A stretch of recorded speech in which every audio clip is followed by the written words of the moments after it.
नमस्कार, हिमाचल न्यूज में आपका बहुत बहुत स्वागत है। चलिए शुरू करते हैं आज की 10 फटाफट बड़ी खबरों से।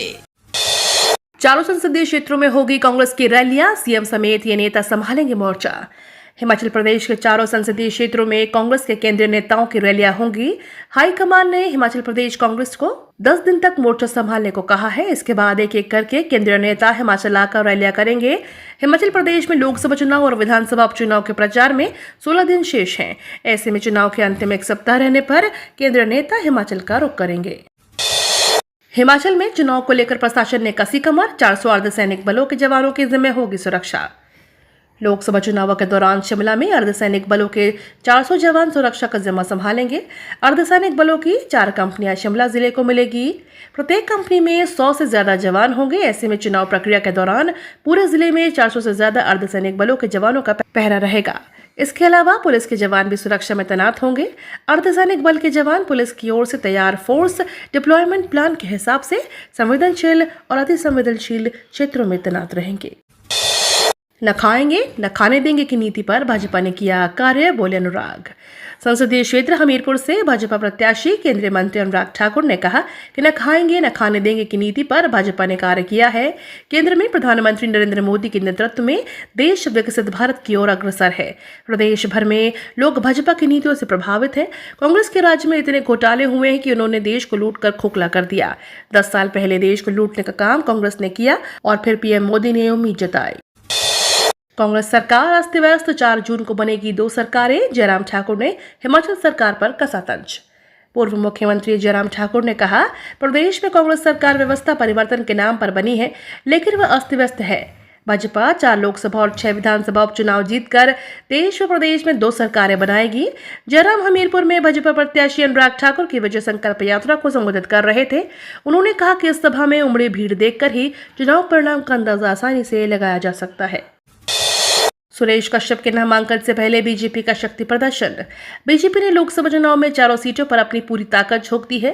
शिमला संसदीय सीट से बीजेपी प्रत्याशी सुरेश कश्यप अपना नामांकन दाखिल करेंगे।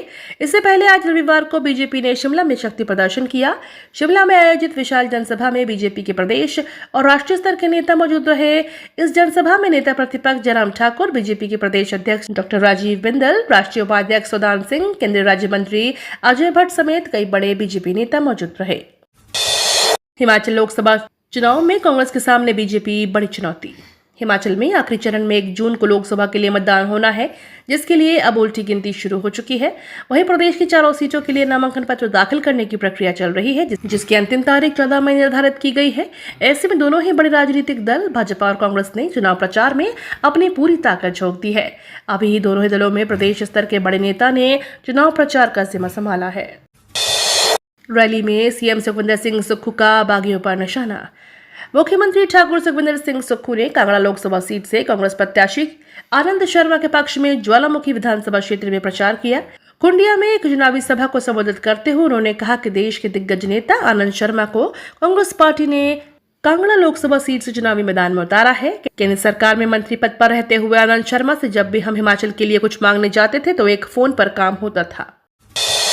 शिमला के चौड़ा मैदान से जयराम का कांग्रेस परिवार, बोले हिमाचल में चल रही दुख की सरकार। नेता प्रतिपक्ष एवं पूर्व मुख्यमंत्री जयराम ठाकुर ने आरोप लगाया है कि हिमाचल प्रदेश में दुख की सरकार चल रही है, जो बहुमत खो चुकी है। जिस तरह से कांग्रेस का विलोपन हो रहा है, उससे आने वाले समय में कांग्रेस खोज नहीं मिलेगी। जयराम ठाकुर चौड़ा मैदान में भाजपा की चुनावी जनसभा को संबोधित कर रहे थे। जनसभा में पहले रोड शो में भी भाजपा नेताओं ने भाग लिया। नेता प्रतिपक्ष ने कहा कि राज्य सरकार ने सरकारी नौकरी देने की बजाय 10,000 युवाओं को नौकरी से निकाल दिया। किसानों से 2,435 मैट्रिक टन गेहूं की खरीद। प्रदेश के गेहूं खरीद केंद्रों में रविवार शाम तक किसानों से 2,435 MT गेहूं की फसल खरीदी गई है। विभाग की ओर से 459 किसानों को गेहूं की फसल का 4 करोड़ का भुगतान जारी किया गया है। प्रदेश में 4 मार्च से गेहूं खरीद केंद्र खोल दिए गए थे। गेहूं खरीद केंद्रों में गड़ा गेहूं की बिक्री हो रही है। गेहूं की फसल बेचने के लिए विभाग ने पोर्टल पर अब तक 1016 किसानों से पंजीकरण करवाया है। 1016 में से 895 किसानों को गेहूं की फसल बेचने के लिए टोकन जनरेट कर दिए गए हैं। शिमला में प्रदेश का पहला ओजोनेशन प्रोजेक्ट। ओजोन से पानी को शुद्ध करने की तकनीक वाला राज्य का पहला पेयजल प्रोजेक्ट शिमला में बन रहा है। इस प्रोजेक्ट को जल शक्ति विभाग नहीं बल्कि शिमला जल प्रबंधन विभाग बना रहा है। वर्ल्ड बैंक में निर्माणाधीन Shimla bulk water supply scheme में इस तकनीक का इस्तेमाल किया जाएगा। इससे पहले हिमाचल में पानी की प्योरिफिकेशन क्लोरीन से होती थी, उसके बाद अल्ट्रावायलेट किरणों के जरिए यह काम किया जा रहा है, लेकिन यूरोप में इस्तेमाल हो रही ओजोनेशन तकनीक पहली बार आ रही है। गर्मी में सर्दी का एहसास, हिमाचल प्रदेश के इन जिलों में होगी बारिश, आईएमडी का येलो अलर्ट। पर्यटन स्थलों शिमला और मनाली में गर्मी का ज्यादा असर नहीं दिख रहा है।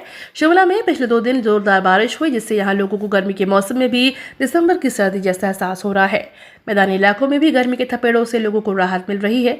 मैदानों में दिन का अधिकतम तापमान लुढ़ककर 35 डिग्री के आसपास आ गया है, जो पिछले दिनों 40 डिग्री के आसपास था। इस दौरान हिमाचल प्रदेश के हमीरपुर में ओलावृष्टि देखने को मिली। प्रदेश के कॉलेजों में जून से पहले शुरू होंगे दाखिले। प्रदेश के कॉलेजों में इस बार जून के पहले एडमिशन प्रक्रिया शुरू हो जाएगी। 15 मई तक यूजी एग्जाम खत्म हो जाएंगे। उसके बाद 40 दिनों के भीतर रिजल्ट जारी होना है। इससे पहले यूजी अंतिम सेमेस्टर का परिणाम जारी होगा, ताकि पीजी में छात्र एडमिशन ले सकेंगे। इसके लिए तैयारियां शुरू कर दी गई है। सभी कॉलेज अपने अपने स्तर पर ऑनलाइन ही प्रोस्पेक्टस जारी करेंगे। इसमें एंटी रैगिंग समेत अन्य तरह के नियमों का पालन किया जाएगा। हिमाचल प्रदेश टीईटी का नोटिफिकेशन जारी, पेन पेपर मोड में होगी परीक्षा। हिमाचल प्रदेश स्कूली शिक्षा बोर्ड ने शिक्षक अर्हता परीक्षा 2024 का नोटिफिकेशन जारी कर दिया है। उम्मीदवार JBT, TET Shastri, TET, TGT, TET, Punjabi TET, Urdu TET के लिए आवेदन कर सकते हैं। ऑनलाइन आवेदन हिमाचल प्रदेश स्कूली शिक्षा बोर्ड की वेबसाइट पर जाकर करना है। आवेदन की अंतिम तिथि 28 मई है। बारिश और हिमपात से बढ़ाई किसानों की मुसीबत। हिमाचल प्रदेश के मौसम विभाग ने प्रदेश के ज्यादातर हिस्सों में आंधी और बिजली गिरने का येलो अलर्ट जारी किया है। इसके साथ ही कुछ स्थानों पर वर्षा और ऊंचे क्षेत्रों में हिमपात की संभावना है। एक तरफ जहां लोगों को गर्मी से राहत मिली है, तो वहीं आंधी और हिमपात के चलते किसानों की मुसीबत बढ़ गई है। दिल्ली एयरपोर्ट को भी बम से उड़ाने की धमकी, छानबीन जारी। दिल्ली के स्कूलों के बाद आईजीआई एयरपोर्ट समेत 2 बड़े अस्पतालों को बम से उड़ाने की धमकी मिली है। एयरपोर्ट व अस्पतालों को एक ही मेल आईडी से धमकी भरा मेल मिला हुआ है। पुलिस ने बुराड़ी स्थित सरकारी अस्पताल और मंगोलपुरी स्थित संजय गांधी अस्पताल में घेराबंदी की है। साथ ही मौके पर एंटी बम स्क्वाड और फायर सर्विस की टीम छानबीन कर रही है। आईजीआई एयरपोर्ट पर भी तफ्तीश जारी है। अभी तक कुछ मिलने की खबर नहीं है। ये तो थी आज की 10 बड़ी खबरें। डेली खबरों से अपडेट रहने के लिए चैनल को सब्सक्राइब करना बिल्कुल ना भूलें।